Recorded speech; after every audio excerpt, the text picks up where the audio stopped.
Hello and welcome to today's Facecast.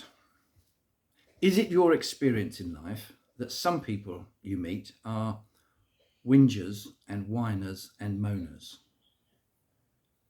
Dare we even say that you might be in that category sometimes?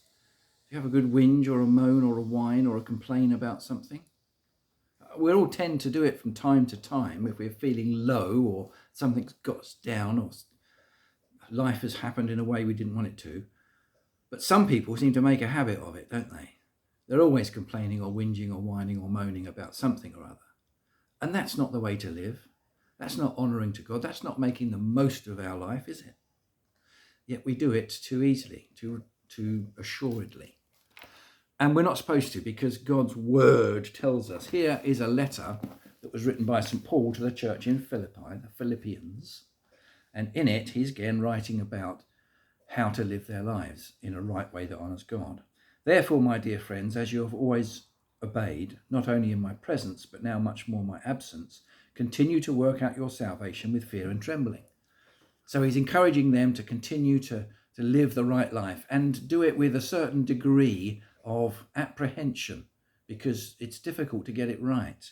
So be careful what you're doing. For it is God who works in you to will. Say that again. For it is God who works in you to will and act according to his good purpose. So it's God working in you as you work out these things and do these things. Here comes the verse for today, which is Philippians 12:14. Do everything without complaining or arguing. Do everything without complaining or arguing. So we're to do things in a positive manner, maybe an assertive manner, maybe a conciliatory manner, but we're certainly supposed to be positive in what we do. We're supposed to be encouraging.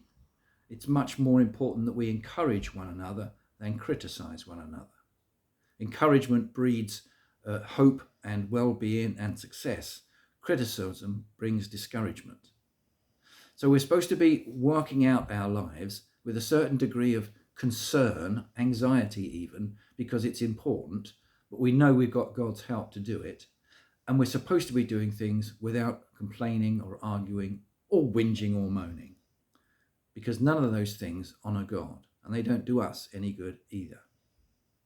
Well, that seems straightforward. That's good teaching, isn't it? It's a good reminder to us of how we should be living. But do we? Or do we fall back? Do we do these things? Or do we fall back into that old pattern that's part of our habit, part of the way we're used to behaving and thinking and performing and doing? If we fall back into those ways, we need to take account of ourselves and say, come on now, why are you behaving like that? What is it that's causing you to be so miserable? Is it a lack of enthusiasm about the life you're living? Are you feeling shortchanged in some way? Are you a bit bored? Is there something you wish you had or didn't have? Well, you've got to come to terms with those things and get yourself into that right state of mind where you're being positive about life, especially with regard to other people. Then you can start on the upward spiral of enjoyment and encouragement. It takes an act of will for us to do that, to work ourselves out of the misery and into the enjoyment of life. Have you got the strength to do it? Probably not.